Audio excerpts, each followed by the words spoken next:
What's the matter? It's just... Godzilla has been rampaging around the city for weeks now. Nobody seems to be doing anything to stop it, and it's only going to get worse. I'm ashamed to admit it, but my main concern is that my own home will be destroyed, and I'm afraid that makes me a selfish person. Hey, you're too hard on yourself. You need to lighten up and not worry so much. Can you stop Godzilla all by yourself? No! So there's literally nothing you can do. In life, you must learn to change the things you can accept and accept the things you can't change. So sit down and play Tiddlywinks with me. Aw, thanks. You always know just what to say.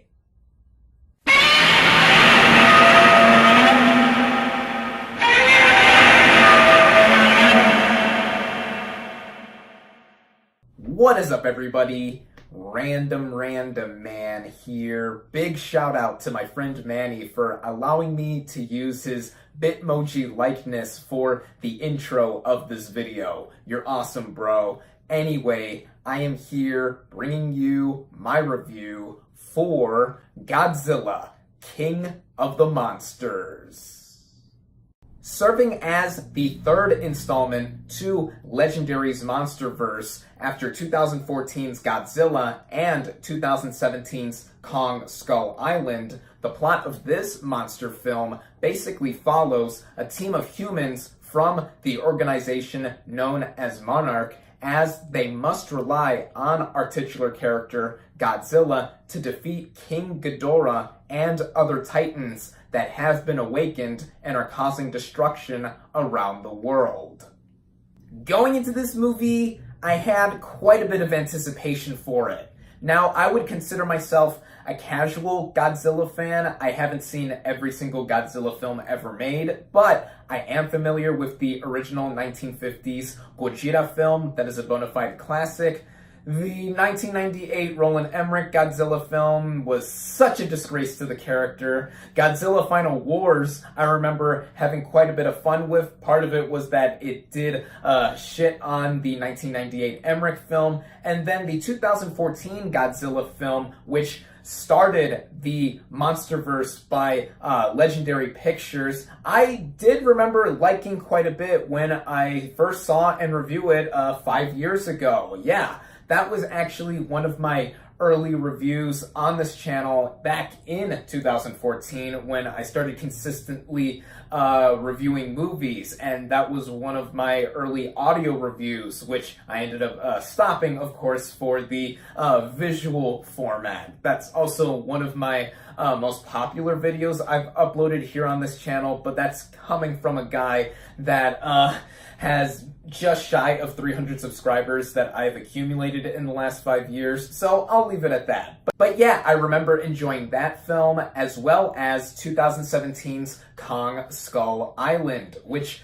further expanded upon Legendary's Monsterverse, which got me more amped up to see what would be done next within this franchise. And now we have Godzilla, King of the Monsters. Like I said, I was anticipating this film quite a bit, though Gareth Edwards did not return from the 2014 Godzilla film to direct the sequel. The directing duties have been handed over to Michael Dougherty, who has previously directed horror films such as Trick or Treat and Krampus, neither of which I have seen, but all the promotional material for this film made me optimistic that it would capture the spirit and feel of the 2014 Godzilla film, and just from the visuals and artistry alone, it looked to be so.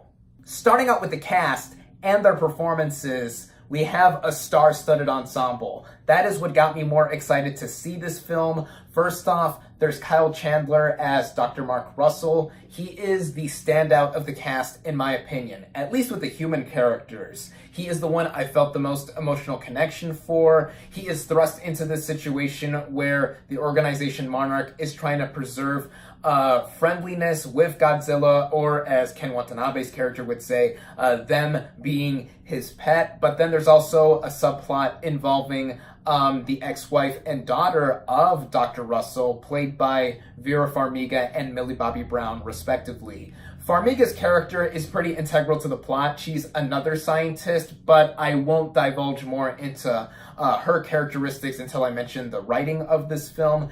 Millie Bobby Brown, 11 from Stranger Things, I thought did a pretty fine job as Chandler and Farmiga's daughter here, though she didn't have that much to work with the script other than crying and screaming a lot, though I think she is also part of the emotional core of this movie. Some cast members that do return from the 2014 Godzilla film include the likes of Sally Hawkins as Dr. Vivian Graham, who I thought was utterly wasted here for the few minutes of screen time she had, which did disappoint me. There's also the aforementioned Ken Watanabe as Dr. Ishiro Serizawa, who is hamming it up a little bit more in this movie compared to the 2014 Godzilla film, but he did have quite a touching moment with our title Gojira here. And then there's also David Strathairn as the one military character from the 2014 film who didn't have that much to do either.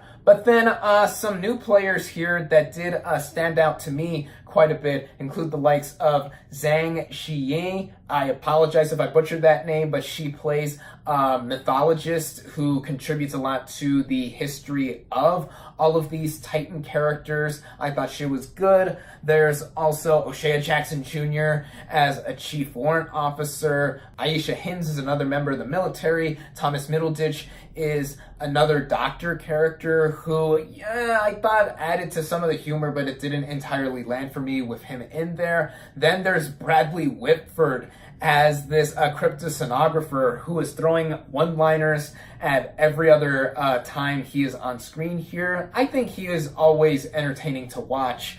And then there's Charles Dance as this former British Army colonel who is a villain of sorts to this film, and I thought that he was pretty unnecessary given how already thin the plot of this film is. But all in all, I have to say that with the cast of this film, I think that mostly everyone here does serviceable jobs. The writing of this film easily, in my mind, brings out its biggest issue. Now, as I mentioned before, this movie has a pretty thin storyline, but what I think makes it more problematic comes with the underdeveloped characters. Now, I've also mentioned that I think mostly everyone does a fine job performance-wise, but I think that what was attempted to be brought here with them didn't really add much despite a whole lot of them being in there, which ironically didn't make the narrative crammed or cluttered with this many characters being in it, but instead being empty and void of much meaning whenever the focus is put on them. Now, initially, when this movie started up and we were getting acquainted with both the new characters introduced in this film and getting reacquainted with some of the returning players from the 2014 Godzilla film, I thought that the movie was moving at a substantial rate and getting the job done. But after about a third of it passed, and there is a decision involving Vera Farmiga's character that to me felt out of line from what little we got fleshed out of her, it made it really difficult for me to latch on to any one of these human characters and them being thrust into all of this mayhem and chaos involving these Titan monsters. I would not have minded it much if there was more reasoning behind it, but when this particular moment does come, there is a video presentation that was seemingly pre-made for this specific occasion, and it felt pretty odd to be viewing, to say the least. It made the movie more cheesy and hammy in my mind than it should have been in tone, though one could say it falls in line in being a nod to what the original Godzilla films felt like, though the original Gojira film did have a pretty serious social commentary with it that involved nature and the environment. Some of that was parlayed into the 2014 Godzilla film as well. And here, none of that really is played up aside from what little exposition we got here and there from the characters through dialogue or other visuals, as I mentioned before. It's obvious that the focus of this movie was bringing more of what people complained about was not used enough with the first Godzilla film in this series, and that comes in the way of the action. Now, I personally didn't mind the build-up to the grand finale we got in that movie 5 years ago, as it created a lot more tension and it made it more satisfying to me. I also didn't mind the human characters in that 2014 Godzilla film, though, as I greatly emphasized, the human characters in this movie are a lot weaker than that film from 5 years ago. Even comparatively to Kong Skull Island, those characters didn't get that much development either, but there were some distinct personalities with them, specifically with John C. Reilly's character. But to get back to the point I was initially going to mention, the action of this film, it certainly delivers. We get a lot more of kaiju on kaiju fights here. Fans of Godzilla will for sure be satisfied on that front, but also with the designs of the Titan characters as well. I think they all look great. Whether it is our titular character Godzilla, King Ghidorah, Mothra, Rodan, they all have top-notch CGI and visual effects work done on them. And the overall look of this movie too, I was quite drawn to. Whether it is the color palette, the overall destruction and mayhem that comes with all of these kaiju fights. Speaking of how this movie looks overall too, I do think it is mostly well shot with its cinematography, though at times during some of the monster fights, there is a reliance on close-ups within these characters bouting it out against each other. Same thing with the use of zooms as well, but it was never enough to take out the enjoyment of them, as I was having a blast watching these characters duke it out. With that side of the action too, it brings up how I thought that Gareth Edwards really knew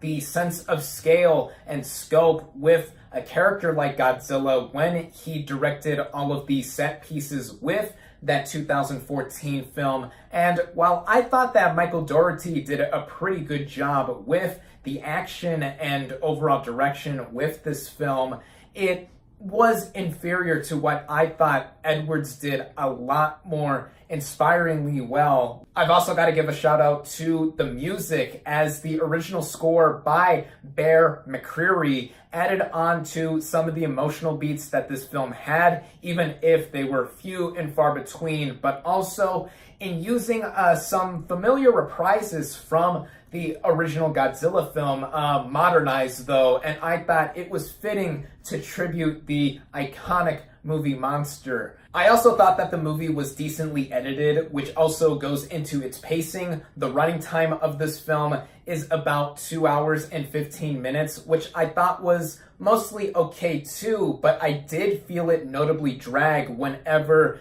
it focused on the downtime in between the kaiju fights, and it just goes back into how unengaged I was with most of the human characters in this movie. And all in all, I think that is going to be the biggest factor that may or may not hinder your enjoyment of this film if you see it. Granted, there is a lot to like here if you are a big fan of Godzilla or just monster movies in general, with the fights and action set pieces really delivering for all of those junkies out there. The visual look of this movie had me really gazing at the screen to a lot of wonder. There are bursts of really beautiful moments in there. So if you're interested in seeing this film on those aspects alone, I would definitely recommend seeing it on the biggest screen possible to get the most enjoyment out of those moments. But if you're someone like me who expected a good story to complement all of the style that this movie so graciously had,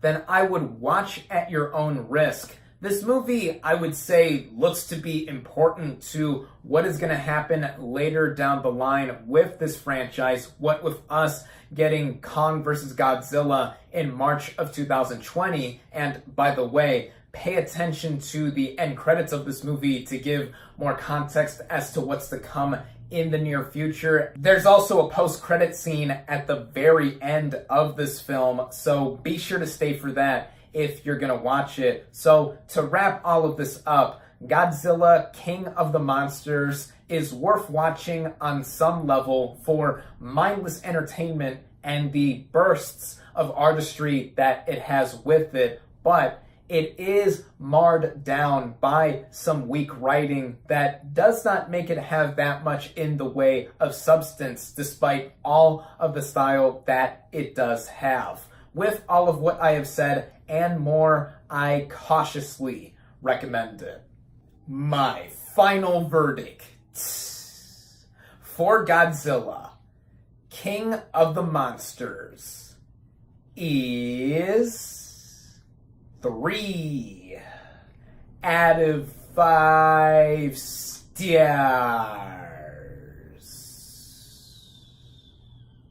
Thank you all, as always, for watching. Be sure to like this video, comment on what you thought of Godzilla, King of the Monsters. Social media links in the description. Subscribe to my channel for more, and I'll catch you on the next movie review.